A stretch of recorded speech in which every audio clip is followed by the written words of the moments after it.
안녕하세요. 일반계기사 22년도 시험 대비 설명회를 진행하도록 하겠습니다. 자, 순서 먼저 말씀드리면 일단 일반계기사 최근 문제 3년치 문제 분석을 해드리고 그리고 여러분들이 이제 시험을 준비하는 데 있어서 어떻게 준비를 해가야 하는지에 대해서 좀 말씀드리고 그리고 이제 어떻게 하면 손쉽게 여러분들이 준비하면서 또 완벽히 필기를 준비할지에 대해서 이제 좀 말씀을 드려보려고 합니다. 자, 먼저 문제 분석을 시작하겠습니다. 자, 일반기에서 필기 시험은 5과목으로 구성이 되고 있습니다.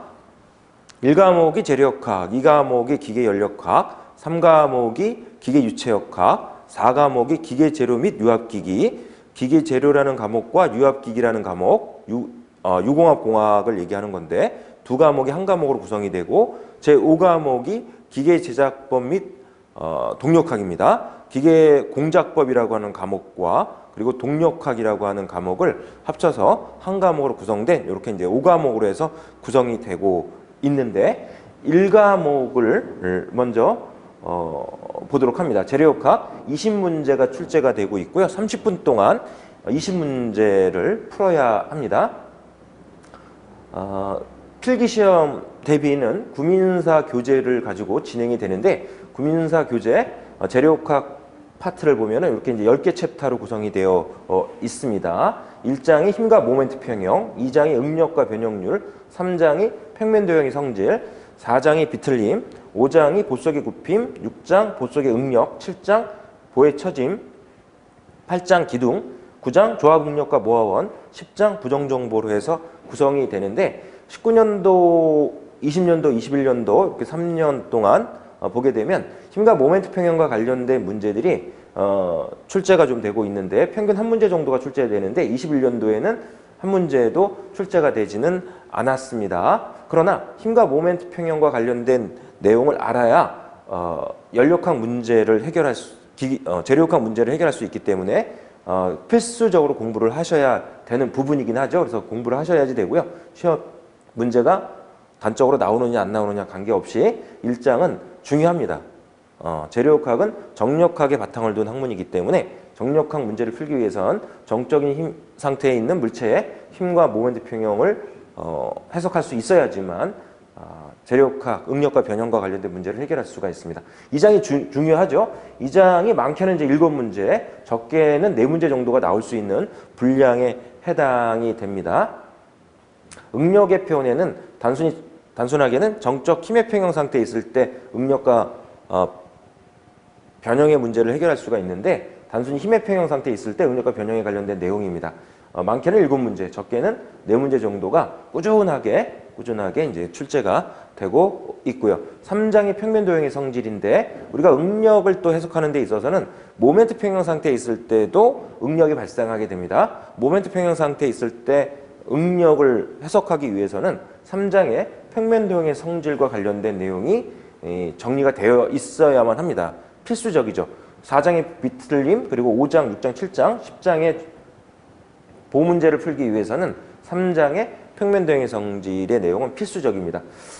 그래서 필수적으로 공부하셔야 되는데 단적으로 보면은 평균적으로 보면 한 문제 정도는 이제 나오고 있어요. 단면 2차 모멘트를 구하라, 뭐 도심의 위치를 구하라, 극단면 2차 모멘트를 구하라 이런 유형의 문제 단순하게 한 문제 정도가 출제가 될 수가 있고요. 비틀림과 관련해서 비틀림 모멘트 평형 상태에 있을 때 발생하는 응력과 변형 관련 내용이죠. 평균적으로 보면은 2-3문제가 꾸준하게 나오고 있다. 자, 중요하죠. 2장, 4장 중요합니다. 그 다음에 이제 보호 내용인데 5장, 6장, 7장 부정정보까지 해서 4개 챕터가 해당이 되는데 보면은 꾸준하게 이제 문제들이 출제가 되고 있어요. 보석의 굽힘 쪽에서는 전단력과 굽힘 모멘트와 관련된 내용이 정리가 되면서 SF 선도, BMD 선도가 정리가 돼야 되겠죠. 그걸 바탕으로 해서 응력과 변형, 보의 처집은 결과적 변형입니다. 그래서 응력과 변형과 관련된 문제들이 꾸준하게 출제가 돼요. 3문제, 4문제, 1문제 벌써 8문제, 9문제 거의 재료역학의 반에 가까운 문제들이 보와 관련된 문제다라고 보면 됩니다. 5장, 6장, 7장, 10장 부정정보 이쪽에서 거의 20문제 중에 반이 출제가 되고 있고, 그리고 4장 비틀림 편에서 두세 문제, 그리고 2장 응력과 변형 부분에서 4문제에서 7문제 정도. 그러니까 2장, 4장, 5, 6, 7, 10장이 이제 중요한 부분이죠. 이쪽 부분에서 여러분들이 주로 시험 대비를 해야 한다라고 생각을 하셔야 됩니다. 그리고 8장 기둥에서 평균 한 문제 정도 출제가 좀 되고 있고, 9장 조합응력과 모아원 이 부분에서도 한 문제 정도 또는 두 문제, 많게는 이제 세 문제까지도 출제가 좀 됩니다만 평균적으로 보면 이제 한두 문제 나온다 이렇게 보면 되겠고요. 보통 재료역학 교재들은 9장 조합응력과 모아원 부분이 보통 그 3장 정도에 위치를 하고 있죠. 그래서 조합응력 부분을 사실 먼저 공부를 하고 비틀림이나 보에 대한 이런 내용도 공부를 하는 것이 바람직하긴 합니다만, 너무 이제 공식을 외워야 할 것들이 많이 있고 하다 보니까 여러분들이 공부하는데 좀 부담을 느낄 수 있는 그런 부분이기 때문에 이제 뒤쪽으로 빼서 좀 여러분들하고는 이제 수업에 진행이 좀 되고 있습니다. 이와 같은 재료역학은 필기시험뿐만 아니라 이제 실기시험 준비할 때 기계설계학이라고 하는 과목을 공부하셔야 되는데, 그 기계설계학이라는 과목을 공부하는 데 있어서 선의수 과목으로서 재료역학이 중요합니다. 그래서 일반기계기사라는 자격증을 취득하느냐, 취득하기 어려우냐, 이런 부분에 있어서 재료역학을 여러분들이 얼마나 소화를 해주느냐에 달려있다 이렇게 봐도 되죠. 자, 그래서 재료역학 필수적으로 잘 준비를 할 수 있도록 하셔야 되겠고요. 그 다음 이 과목이 연력학, 기계연력학입니다. 연력학이 20문제가 출제가 되고 있고, 재료역학은 20문제 중에서 거의 19문제 정도가 계산형 문제입니다. 공식을 고르거나. 연력학 같은 경우에는 개념을 묻는 말문제도 많이 나오게 됩니다. 약 30% 정도 전후로 해서는 말문제가 나오고 나머지는 다 계산형 문제가 출제가 된다 이렇게 보면 되는데, 계산형 문제들은 비교적 간단하게 개념을 잘 잡아두시면 비교적 간단하게 풀 수가 있고, 그 대신 이제 양이 많죠. 양이 많고 얼마나 여러분들이 충실히 준비해 주느냐에 따라서 간단한 계산 문제를 빠르게 풀어나갈 수가 있습니다. 우리 교재에서 보면은 12개 챕터로 구성이 돼서 1장 연력학의 기본 성질, 2장 연력학 제1법칙, 3장 이상기체, 4장 연력학 제2법칙, 5장 증기, 6장 혼합기체, 그리고 7장 기체 유동, 8장 압축기, 9장 동력 사이클, 10장 증기 사이클, 11장 냉동 사이클, 12장 연소, 이렇게 해서 12개 챕터로 구성이 되어 있고 다 출제 기준 안에 다 포함이 되는 내용들입니다. 1장에서는 연력학 기본 성질과 관련해서 정리를 하는데, 연력학 영법칙이라든가 열효율이라든가 열에너지의 표현이라든가 이런 관계식들을 정리하게 되는데, 이런 내용들로 해서 문제가 평균적으로 보면은 한 두세 문제 정도가 출제가 될 수가 있습니다. 19년도나 20년도에는 다소 4문제 정도까지도 출제가 됐었고, 21년도에는 3문제 정도 문제가 1장에서 출제가 되고 있다 이렇게 볼 수가 있고요. 2장이 연력학 제1법칙이죠. 평균적으로 이제 3문제 이상은 출제가 될 수가 있다 이렇게 볼 수가 있습니다. 많게는 5문제도 나오는 경우가 있었고, 21년도에는 이제 4문제, 2문제, 평균적으로 2-3문제 정도 출제가 된다 이렇게 보고 있습니다. 자, 그 다음에 3장 이상기체 중요하죠. 이상기체 부분에서는 많은 문제가 출제가 되고 있습니다. 이상기체 방정식이라든가 PV나 MRT 이런 이상기체 방정식을 토대로 해서 연력학적인 관계식들이 있어요. 그래서 뭐 대표적인 연력학적인 상태 변화다라고 하면 5가지 상태 변화를 들 수가 있죠. 정적, 정합, 등온, 단열, 폴리트로픽 이렇게 5개 상태 변화에 대한 그 연력학적 관계식들이 있어요. PVT 관계식, 그리고 절대일 공업일, 내부 에너지, 엔탈피, 그리고 연력학 제1법칙을 적용시켜서 표현하는 수열량에 대한 표현식, 거기에 이제 비열, 그리고 폴리트로프 그 지수 관련해서 그리고 이제 4장에서 다루어지는 엔트로피 변화 이런 것까지 관련해 가지고 상태 변화 관계식들이 있는데, 그런 상태 변화 관계식들이 아주 중요합니다. 그런 관계식들은 표 하나로 딱 정리를 해 드립니다. 그래서 그 표를 여러분들이 습득을 하시면은 대부분의 연력학 계산형 문제들은 해결이 될 수 있도록 그렇게 해서 진행이 될 수가 있습니다. 연력학 제2법칙에서는 연력학 해석을 하기 위한 사이클의 효율과 그리고 엔트로피의 변화 이런 내용들이 다루어지는 부분이죠. 연력학 제1법칙은 에너지 보존 법칙과 관련된 내용으로서 열과 일의 관계를 표현하는 거고 그리고 1장에서 다루어지는 연력학 제0법칙은 온도 평형의 법칙이다라고 해서 열은 고온에서 저온으로 흘러간다. 언제까지 흘러갈 것이냐?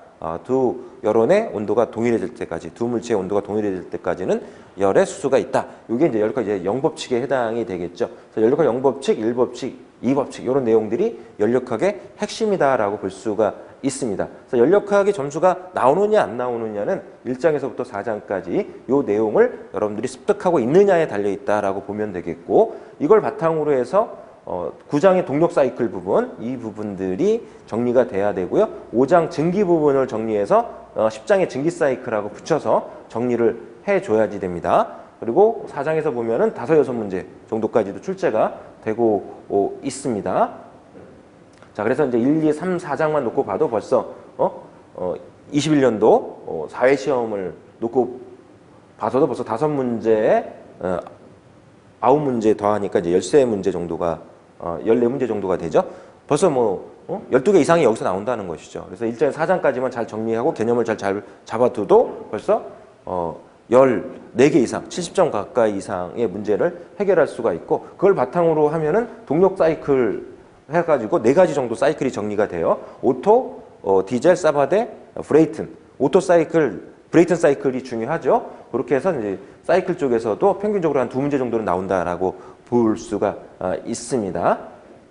그런 내용들이 바로 이제 이 2장, 3장, 4장 내용을 정리하면 증기 사이클 부분에서 다루어지는 내용들이 정리가 되고 그리고 연력학 1법칙, 연력학 2법칙, 연력학 0법칙을 바탕으로 해서 증기의 특성을 정리해서 증기 사이클을 다루어야 되는데 증기 사이클 하면 랭킨 사이클 꼭 정리를 좀 해줘야지 돼요. 21년도 사회시험 같은 경우 4문제까지 나왔다 이렇게 이제 보는데 이게 순수하게 이제 증기 랭킨 사이클의 문제만이 아니라 바로 이제 증기에 대한 특성 그리고 연력학 0법칙, 1법칙, 2법칙 이런 내용들을 알아야 풀 수 있는 문제가 되는 것이죠. 그렇게 해서 4문제 정도까지 나올 수 있다 이렇게 보고 있는 거고 냉동 사이클 부분은 한 문제 이상은 필히 나옵니다. 냉동 사이클은 그래서 이제 기본 냉동 사이클, 역 카르노 사이클이 있고요. 역 브레이튼 사이클, 그리고 증기압축 냉동 사이클이 있죠. 이렇게 3가지 사이클은 반드시 정리를 해줘야지 됩니다.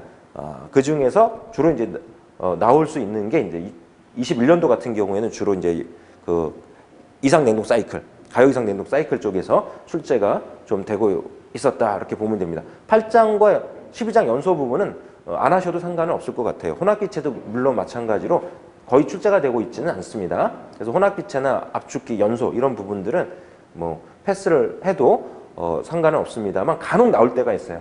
간혹 나올 때가 있기 때문에 근데 이제 간혹 나올 때 그 나오는 문제가 단순한 겁니다. 그렇기 때문에 나오는 것들은 한 번씩 체크를 해두는 게 방법이고 따로 뭐 그 챕터의 내용을 정리하지 않다 하더라도 여러분들이 나중에 기출문제 풀이를 할 건데 기출문제 풀이하면서 이런 내용들이 이제 언급이 될 때 여러분들이 좀 체크를 하고 넘어가시면 무난하게 넘어갈 수가 있죠. 그래서 집중적으로 1, 2, 3, 4장 그리고 5장, 9장, 10장, 11장 이렇게 준비를 하시면 되는 부분입니다. 그 다음에 이제 3과목이 기계 유체역학입니다. 유체역학 역시 20문제가 출제가 되고 있고 거의 뭐 70%, 80% 이상의 문제는 이제 계산형 문제고 나머지는 단순한 말 문제들이 좀 나올 때도 있습니다. 20% 전후로, 10% 전후로 해서는 말 문제가 좀 나오고 나머지는 다 계산형 문제가 출제가 된다라고 보면 되는데 자, 우리 교재에 보게 되면 이제 1장이 유체의 정의비 성질, 2장이 유체의 정력학, 3장이 유체의 운동학, 4장이 운동량 방정식이에요. 유체 운동량 방정식, 유체 운동량 방정식이고 5장이 점성 유체, 6장이 차원 해석, 7장이 원간 손실, 8장이 개수로 유동, 9장이 압축성 유동인데 개수로 유동이나 압축성 유동 같은 경우에는 최근 3년간 보게 되면 거의 출제가 되고 있지는 않습니다. 그러나 간혹 나올 때가 있어요. 집중적으로는 이제 7장까지 해서 정리를 좀 해둘 필요가 있다는 것이죠. 1장이 유체의 성질 및 정의 및 성질인데 보통 이제 2-3문제 정도 출제가 됩니다. 19년도에는 이제 4문제 정도씩 출제가 좀 됐었고 20년도, 21년도에는 2-3문제 정도 이렇게 출제가 좀 되고 있고 자, 1장은 반드시 정리를 당연히 해야지 되는 거고 그 내용을 바탕으로 진도를 나가면서 알아야 될 것들이 있으니까 필요한 것들, 진도를 나가면서 필요한 것들을 일장에 정리하고 있습니다. 그래서 일장이 꼭 정리가 돼 있어야 되는 부분이고, 이 장이 유체의 정력학입니다. 정적인 상태에 있는 유체, 용기에 담겨 있는 유체라든가 또는 그 정적인 유체 속에 잠겨 있는 물체에 가하는 힘, 압력으로부터 받는 힘, 이런 것들을 이제 계산하는 문제 유형들이 출제가 되고 있습니다. 두세 문제 또는 서너 문제까지 출제가 될 수 있는 부분이고요. 3장 유체 운동학 부분에서는 연속 방정식, 베르노이 방정식들이 다루어지게 되죠. 그런 연속 방정식과 베르노이 방정식을 가지고 풀 수 있는 문제 또는 커플에서 풀어야 되는 문제, 이런 것들이 출제가 되고 있습니다. 5문제 이상씩은 출제가 될 수가 있는 부분이죠. 이렇게 봤을 때 1장, 2장, 3장이 아주 중요합니다. 1장, 2장, 3장에서 보게 되면 거의 뭐 12문제에 가까이는 1, 2, 3장에서 출제가 되고 있다라고 볼 수가 있고, 유체 운동량 방정식은 오일러 운동 방정식은 미분형인데 이걸 차분형 형태로 바꿔서 표현한 표현식이라고 볼 수가 있는데, 재료학으로 따지자면 정적 힘의 평형식에 준한 그런 방정식, 유체의 유동이니까 물체 운동 시 동적 힘의 평형 방정식에 준한 표현식으로 봐야지 되겠네요. 많은 내용들이 있습니다만 평균적으로 봤을 때는 현재 한 문제 정도가 출제가 되고 있고요. 과거에는 뭐 서너 문제씩 출제가 좀 되기도 했습니다만 최근에 보면은 평균 한 문제 정도 이렇게 출제가 되고 있고요. 결과적으로 유체 운동량 방정식 하나만 기억을 해주시면 되는데, 그 방정식을 내부 유동과 외부 유동에 적절하게 적용해서 풀어낼 수 있는 이런 연습들이 필요하죠. 그런 이제 그 관련된 예들이 여러 가지 다루어지기 때문에 내용이 좀 많다, 이렇게 봐야지 되고요. 점성 유체 중요합니다. 점성 유체 부분은 4, 5문제가 나오고 있고 뭐 6문제 정도까지도 나오는 해가 있습니다. 점성 문제를 풀려면 1, 2, 3장에서 다루어지는 내용들이 적용이 되고 있어요. 점성이라고 하는 성질은 유체 유동 시 유체 층과 층 사이에 유동 저항을 얘기하는 것이죠. 점성이라고 하는 거는 유체 마찰이라고 표현할 수도 있는 것인데, 점성을 고려하면 이제 점성력이라고 하는 힘, 유체 마찰 에너지라고 하는 것이 고려가 되게 됩니다. 그러면 이제 유체 손실이 발생하게 되죠. 수정 베르노이 방정식을 이용해서 푸는 문제, 이런 유형들이 나오고 있다고 볼 수가 있습니다. 자, 그런 것들이 이제 4, 5문제 정도 출제가 됩니다. 중요하죠? 그래서 1, 2, 3, 5장이 핵심이다, 이렇게 보면 돼요. 차원 해석은 과거에는 한 문제 정도씩밖에 출제가 되지 않았는데, 최근 3년간 보게 되면 평균 2, 3문제 정도, 평균 2문제 정도는 출제가 되고 있는데 간단합니다. 차원 해석에서 나오는 문제는 간단한 문제이기 때문에 내용 정리해드리는 것들 충실하게 기억을 하고 있으면 충분히 맞출 수 있는 그런 간단한 문제가 나오고요. 그다음 7장의 원간 손실인데 3장, 5장 같이 커플이 돼야지 되죠. 그래서 평균 이제 한두 문제 정도가 나옵니다만 중요합니다. 특히 이제 배관 설비하는 데 있어서는 5장과 7장 그리고 3장 이런 내용들이 배관 설비, 플랜트 배관 설비 쪽에는 아주 중요한 내용, 핵심적인 내용이다라고 봐야지 되기 때문에 한 문제 정도 나온다라고 해서 버릴 거는 아니고요. 알아두셔야 되는 것이죠. 레이놀수를 구하고 그 레이놀수를 이용해서 간손실 구하고 부차적 손실 구하고 이런 내용들 이렇게 이제 복잡하진 않습니다. 자, 그렇게 해서 정리를 해 주시는데 1장에서부터 7장까지 이렇게 이제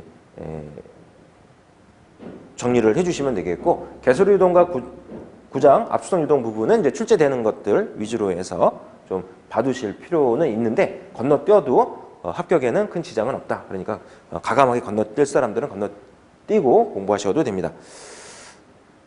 그 다음 4과목을 보겠습니다. 4과목에 먼저 이제 기계재료부터 보도록 하죠. 기계재료와 유압기기가 한 과목으로 출제가 되는데, 기계재료가 10문제가 출제가 되고 있습니다. 쉽게 나올 때는 또 쉽게 나오고, 또 어려운 문제들이 섞여 나올 때는 또 좀 난해한 문제들이 있을 수가 있는 과목이라고 볼 수가 있는 거죠. 4과목과 5과목의 기계제작법까지, 기계재료, 유압기기, 기계제작법은 암기 과목이라고 얘기를 하기 때문에 여러분들이 수업 시간에 정리해드리는 내용 위주로 해갖고 다독을 하면서 역학 문제 풀면서 다독을 하면서 문제를 해결할 수 있도록 해나가시면 됩니다. 우리 교재는 전체적으로 9개 챕터로 구성이 되어 있는데, 1장이 기계재료 및 개요, 2장 탄소강, 3장 합금강, 4장 주철, 5장이 재료시험법 및 열처리입니다. 그리고 6장이 구리 알루미늄과 그 합금의 특성, 그리고 7장이 기타 비철금속의 특성, 8장 비금속, 9장 신소재 이렇게 해서 구성이 되는데, 신소재 부분은 최근에 보면 한 문제도 출제가 되고 있진 않습니다. 그러나 이제 가끔은 나와요. 형성기억합금이라든가 초소송합금이라든가 또는 초탄성합금이라든가 재진합금이라든가 이런 것들이 가끔은 나올 때가 있습니다. 자, 패스하셔도 큰 지장은 없을 거고, 8장 비금속 부분에서는 한 문제 정도가 출제가 되는데, 주로 이제 그 플라스틱 재료와 관련해서 이제 나오고 있어요. 이렇게 합성수지의 대표적인 재료로서 이제 플라스틱이라고 하는 재료에 대해서 열가수성 수지라든가 열경화성 수지라든가 이런 거에 대한 종류들을 묻거나 하는 문제들이 나올 때가 좀 있고, 어렵게 나오면 좀 이제 특성을 묻는 문제들 좀 나올 수가 있고요. 자, 중요한 건 이제 1장, 2장이죠. 1장, 2장이 중요합니다. 기계재료의 전반적인 내용들을 정리를 해 봐야지 되겠고요. 최대 2문제 이상까지는 출제가 될 수가 있고, 그다음 기계재료로 대부분 사용되는 게 탄소강이죠. 그래서 탄소강이 역시 중요한 재료입니다. 최대 2문제까지도 출제가 되고 있고, 한 문제 이상은 반드시 나올 수밖에 없는 내용이고요. 그다음 합금강은 탄소강에다가 비철금속들, 텅스텐, 크롬, 몰리브덴, 바나듐 이런 것들을 섞어서 만든 재료들이 되죠. 그런 이제 합금강의 재료들 중에서 몇 가지를 정리를 좀 해두셔야 되는데, 뭐 스테인레스 강이라든가 이런 재료들을 정리를 해 놔야 됩니다. 강인강의 종류라든가 이런 것들이 정리가 되면 한두 문제 정도가 출제가 되고 있습니다. 안 나올 때는 또 아예 안 나오는 경우도 있고, 나올 때 몰아나오는 이런 이제 경향도 가지고 있는 게 합금강이다라고 볼 수가 있고요. 그 다음에 이제 주철이 있죠. 주철 같은 경우에는 평균 한 문제 정도가 출제가 됩니다.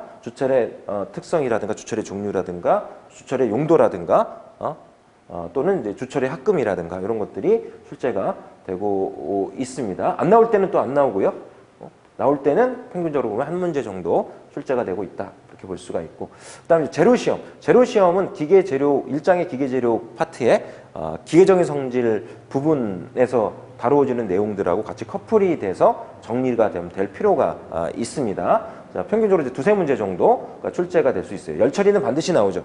열처리에서 한 문제는 반드시 나옵니다. 한두 문제 반드시 나오고, 재료시험 같은 경우에도 한두 문제 정도 나올 수는 있습니다만 안 나오는 경우도 있었어요. 과거에 보면 안 나오는 경우도 있었고, 재료시험 및 열처리 부분, 열처리는 또 기계제작법, 5과목의 기계제작법 쪽에서도 좀 출제가 좀 되고 있기 때문에 반드시 봐야지 되는 부분입니다.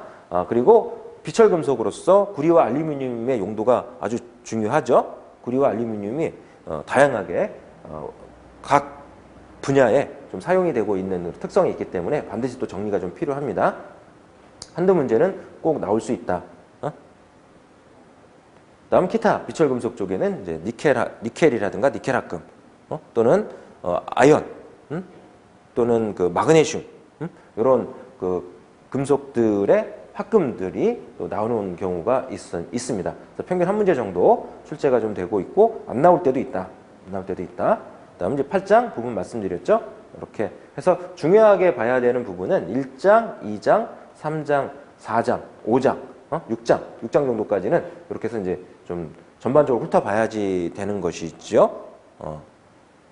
자, 이렇게 해서 이제 기계재료 준비를 해 보고, 그 다음에 4과목에 유압기기가 또 10문제가 출제가 됩니다. 유압기기 같은 경우에 유압만 나오죠. 공압 쪽은 출제 범위에 포함되어 있지는 않습니다만, 보통 학부에서는 우리가 유공학공학이라고 해서 학점 이수를 했었을 겁니다. 우리 교재는 이제 7장, 7장으로 해서 이제 구성이 좀 되어 있고, 8장 부분에는 이제 용어 설명이 좀 되어 있습니다만, 8장은 패스하고 7장까지 해서 보는데, 1장 내용이 아주 중요합니다. 1장이 유압기기 개요해서 유압기기 전반적인 내용들을 실어놓고 설명을 좀 해드립니다. 개념을 잡아드리는 거죠. 유압기기라고 하는 장치가 이런 장치다. 이렇게 해서 정리를 해드리는데, 보통 3문제 정도가 나올 수가 있어요.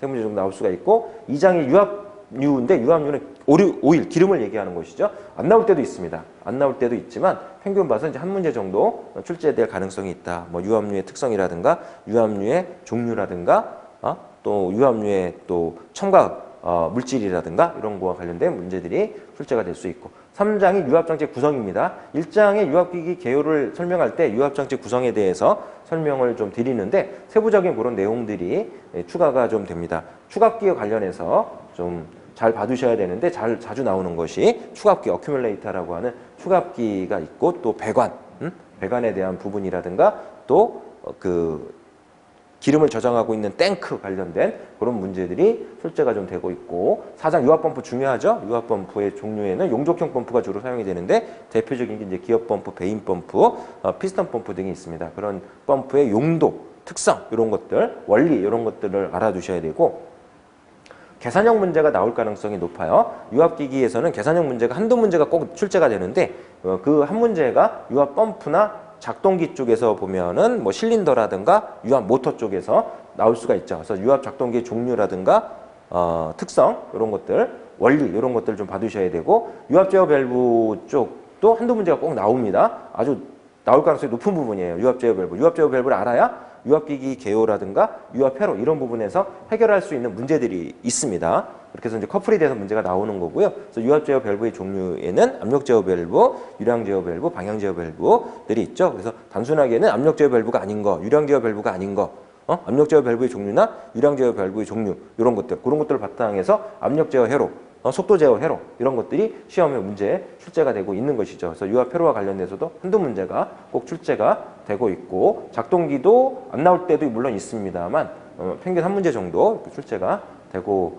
있습니다. 그래서 1장, 3장, 4장, 5장, 7장 이렇게 1장, 4장, 5장, 7장 이런 부분이 이제 중요한 부분이다. 이런 부분을 중심으로 해서 정리가 되어 있어야 되겠고요. 쉽게 나오면 거의 다 맞을 수가 있고 어렵게 나온다 하더라도 10문제 중에서 여러분들이 6, 7문제 정도는 맞출 수 있는 정도가 이제 나오게 됩니다. 기계 재료도 역시 마찬가지로 어렵게 나오는 문제들이 뭐 몇 문제가 있을 수가 있어요. 그렇지 않으면 쉽게 나오면 거의 다 맞을 수가 있는 그런 단순한 문제들이고 좀 어렵게 나오면은 뭐 또 두세 문제 정도는 좀 어렵게 나오면은 좀 난해한 이런 문제들이 있을 수가 있고 자 그건 이제 응용 과목이고 하기 때문에 이제 어쩔 수 없는 부분이 좀 있습니다.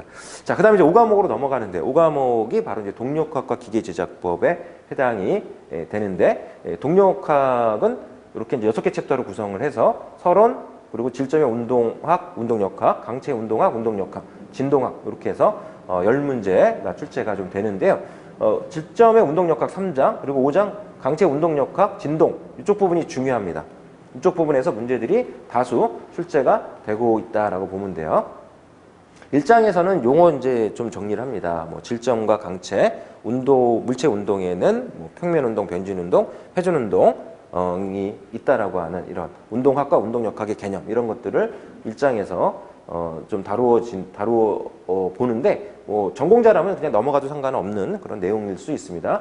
용어 설명 같은 거 관련해서 한 문제 정도가 나올 수가 있고요. 나머지 내용들은 뭐 자 평균 한 문제 정도 나오면 한 문제 정도 나올 수 있다 이렇게 보면 될 것 같네요. 자, 안 나올 수도 있는 거고 질적 운동학 부분은 평균 한 문제 정도가 출제가 된다라고 보면 되겠고 운동역학 부분에서 세 문제 정도 두세 문제 정도 이상 출제가 되고 있고요. 강체 운동학은 평균 한 문제 정도 이렇게 이제 출제가 된다라고 보면 되고 안 나올 때는 안 나오고 근데 안 나온다고 해서 넘어갈 게 아니다는 얘기예요. 운동 역학 부분에 붙기 때문에 운동학에서 속도나 가속도를 정리해서 그거를 운동 역학 쪽에 에너지 보존 방정식을 세우든가 아니면 일가 운동 에너지 원리를 적용시키든가 아니면 동적 힘의 평형 방정식을 적용시키든가 이럴 때 속도나 가속도 성분들을 알아야 문제가 해결이 되기 때문에 운동학 부분을 무시할 수는 없고요. 운동역학. 그 다음에 진동에서 많이 나오는데 문제가 진동이라고 하는 거는 주기성과 반복성을 갖고 있는 물체의 운동이죠. 그렇다고 해서 진동학 부분만 공부해야 되는 건 아니고 질점의 운동역학이나 강체 운동역학에서 다루어지는 내용을 바탕으로 해서 진동학 문제도 해결하는 거기 때문에요. 3장, 5장, 6장을 축으로 해서 공부를 해 두시면 되는 것이죠. 자, 그 다음에 이제 기계제작법 10문제가 또 출제가 됩니다. 동력학 10문제, 기계제작법 10문제 이렇게 출제가 되는데 기계제작법 내용이 방대합니다. 방대한데 이 방대한 내용을 수업 시간에 다 정리는 해드리긴 합니다만 집중적으로 봐야 되는 부분들이 좀 있어요. 자, 비절삭 가공 파트의 2장의 주조가공, 3장의 소송가공, 평균 한 문제, 두 문제씩은 출제가 되고 있고요. 그리고 11장의 용접 부분도 한두 문제, 평균 한 문제가 출제가 됩니다. 대표적으로 비절삭가공이다라고 하면 주조가공, 소송가공, 그리고 용접 파트를 줄 수가 있습니다. 이 부분에서 한 4문제 정도, 3, 4문제 정도가 출제가 되고 있고, 그다음 절삭가공 파트라고 해서 4장, 5장, 6장, 7장, 8장, 9장 연삭기까지 이렇게 보면은 평균 한 3문제 정도가 출제가 돼요. 2, 3문제 정도 출제가 된다고 보면은 됩니다. 그 중에서도 4장 절삭가공 파트는 꼭 봐야지 됩니다. 꼭 봐두셔야 되고, 선반, 기본 그 공작기계죠. 그리고 이제 밀링머신, 그리고 연삭기, 이런 정도는 이제 추가적으로 봐야 됩니다만, 뭐 시간이 없을 때는 가감히 털어내도 상관은 없죠.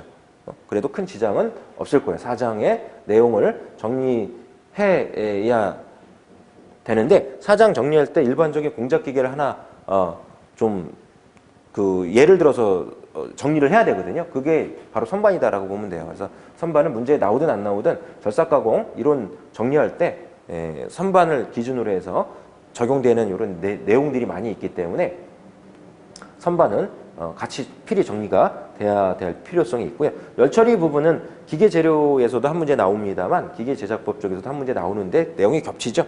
그래서 기계제작법에서 정리하면 기계재료는 패스하고, 기계재료에서 정리하고 넘어오면 기계제작법에서 패스하더라도 상관은 없고요. 그다음 특수가공 부분이 또 중요합니다. 특수가공 파트 쪽에서는 뭐 방전가공이라든가 초음파 가공, 전해 연마 가공 등이 대표적인 게 있고, 그 다음에 이제 그 정밀 입자 가공의 뭐 혼인 가공이라든가 슈퍼 피니싱, 랩핑 가공 이런 내용들이 언급이 되는데, 그런 내용들과 관련해서 문제들이 출제가 좀 됩니다. 뭐 안 나와도 한 문제는 나올 수밖에 없다. 이쪽에서 그렇죠? 많이 나올 때는 2, 3문제 정도 출제가 되고 있다. 평균적으로 2문제 정도 나온다. 이렇게 보면 되겠고요. 그다음 측정기 부분, 정밀 측정이라고 해서 측정기 마이크로미터, 버니어 캘리퍼스 이런 이제 측정기와 관련해서 문제들이 이제 한 문제 정도가 평균 나온다라고 보면 됩니다.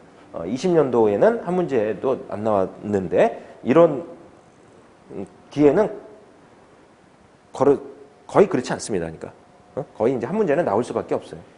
그렇게 보고요. 수기가공도 한 문제 정도는 나올 수가 있습니다만, 최근에 보면 3년 동안은 출제가 되고 있지 않기 때문에 또 가감히 패스하기는 하는데, 한 문제는 나올 수 있어요. 수기가공 부분도. 그래서 집중적으로 여러분들이 주조가공, 소송가공, 절삭가공, 그리고 열처리, 그리고 용접, 특수가공, 측정기 이 부분을 위주로 해서 공부를 하셔야 됩니다. 자, 이렇게 해서 필기 과목 문제 분석을 한번 해드리면서 여러분들이 어떤 내용들을 공부해야 되는지를 좀 말씀을 좀 드렸고요. 자, 그러면 이제 어떻게 이제 공부를 해야지 되느냐라고 하면은, 일단 이제 역학은요. 역학, 재료역학, 연력학, 유체역학, 동력학은 기본 개념을 잘 정리를 하셔야 돼요. 원리를 위주로 해서 기본 개념을 잘 정리를 하셔서 기본을 충실하게 공부를 해두셔야지 돼요. 그래야 응용 문제 해결이 돼요.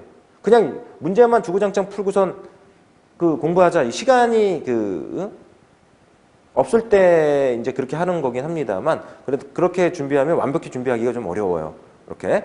그리고 이제 또 응용 문제 해결하는데 어려움이 생기죠. 기본이 안 돼 있으면. 그래서 기본 개념의 원리를 바탕으로 해서 잘 정리를 해두시고, 그래야 또 공식 암기하기도 쉬워요. 그렇게 해서 문제풀이랑 연결을 시켜야 돼요. 그리고 공식을 80% 이상 암기를 했다 싶을 때 기출 문제를 본격적으로 풀기 시작을 해야지 되는 거고, 그리고 암기 과목, 기계재료, 유압기기, 기기제작법 이런 암기 과목들은 핵심 내용을 정리를 해드려요. 핵심 내용을 정리를 해드리면 여러분들은 역학 문제 풀면서 역학을 공부하면서 중간중간 다독을 하는 거예요. 뭐 마르고 닳도록 외우는 거 아니죠. 구구단 외우듯이 외우는 거 아닙니다. 그래서 핵심 내용을 파악을 하고 용어를 이제 입으로 익혀야 돼. 용어들이 입에 붙어야. 예를 들어서 뭐 당금질 처리를 한다 그러면 나타나는 조직, 뭐 마텐자이트 조직, 뭐 트루스타이트 조직, 소르바이트 조직 이런 것들이 이제 입에 붙어야 이제 암기가 되는 것이지, 그냥 무턱대고 암기는 안 되니까 다독을 하다 보면 저절로 암기가 좀 될 거니까 다독을 좀 중시해서 공부를 좀 하시고, 그 다음에 이제 교재에 있는 연수 문제들을 푸는 거예요. 일장 정리했다고 해서, 재료역학 일장 정리했다고 해서 연수 문제 풀면 다 풀 것 같죠? 못 풀어요. 다른 내용들이 커플이 돼야지 풀리는 문제들이 있기 때문에 그래요. 그렇기 때문에 풀리는 문제 위주로 풀고 넘어가면서 공부를 하시고, 나중에 이제 또 기출 문제 본격적으로 풀면은 되는 것이죠. 그 다음에 이제 그 공식 80% 암기하고 내용 암기 과목 다독을 해서 어느 정도 익혔다 그러면, 그리고 연습 문제 어느 정도 풀었다. 그러면 그 다음에 이제 기출 문제.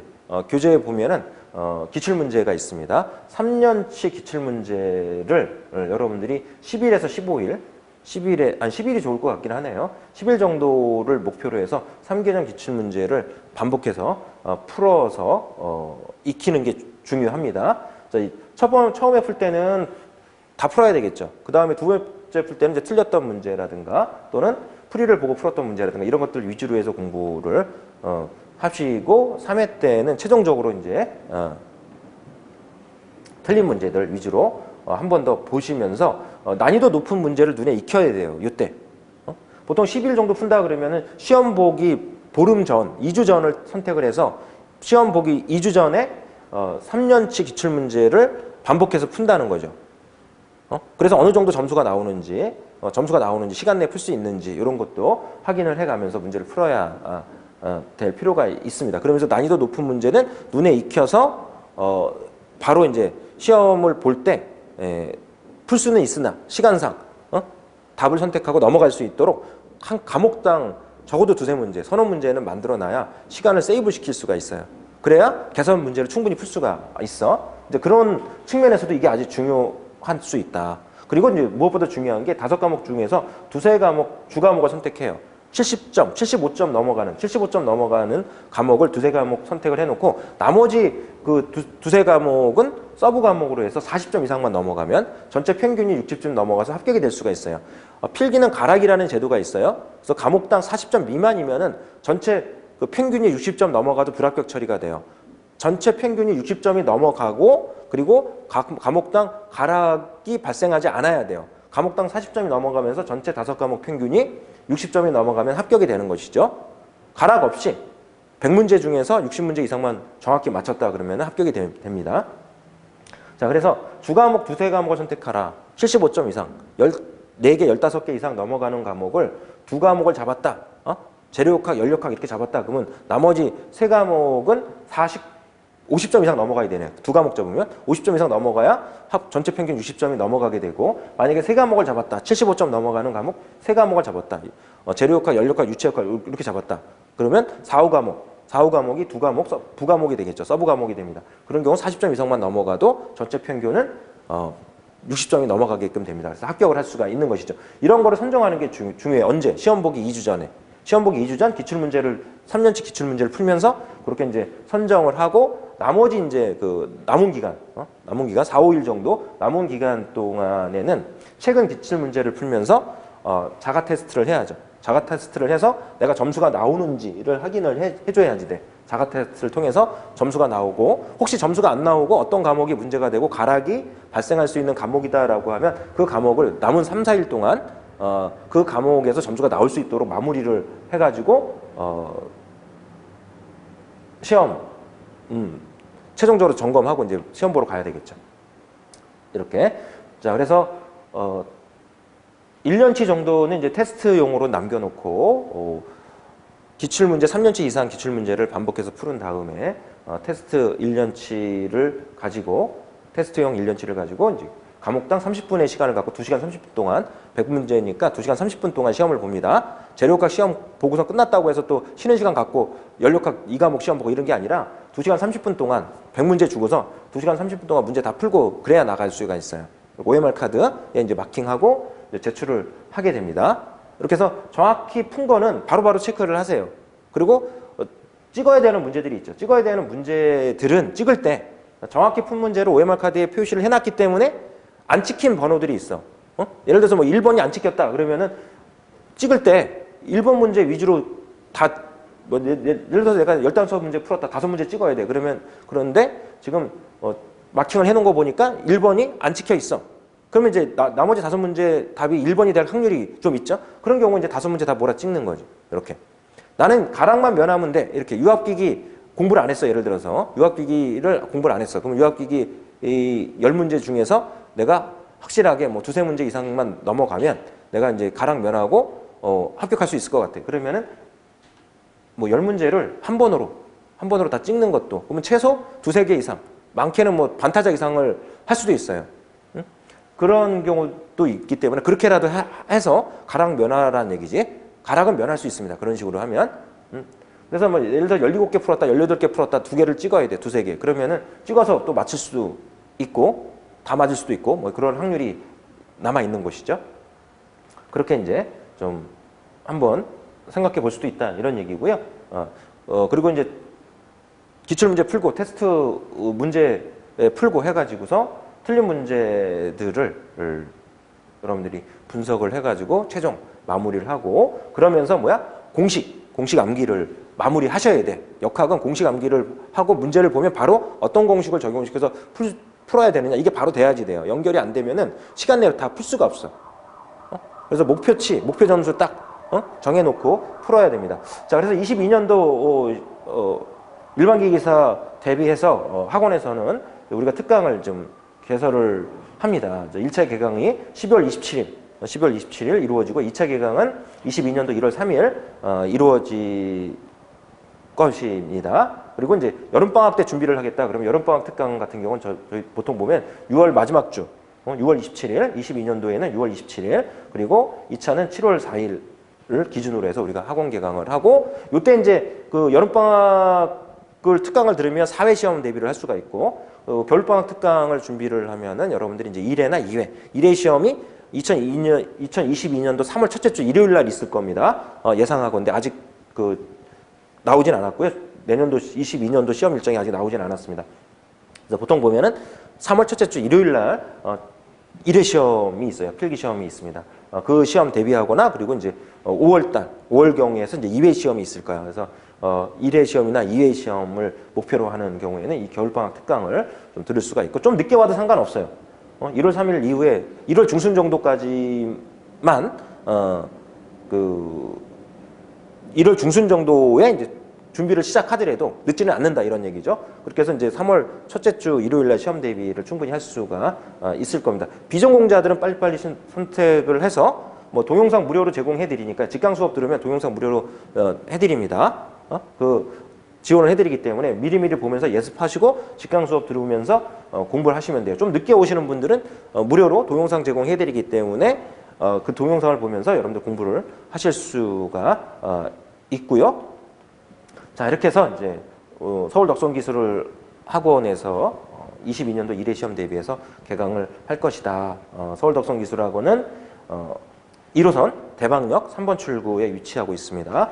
전화번호는 02-267-4000번에서 전화 문의를 통해서 상담 또는 이제 가접수를 통해서 강의 접수를 할 수가 있죠. 자, 이렇게 해서 2022년 제1회 일반기계사 시험 대비한 설명회를 마치도록 하겠습니다. 수고했습니다.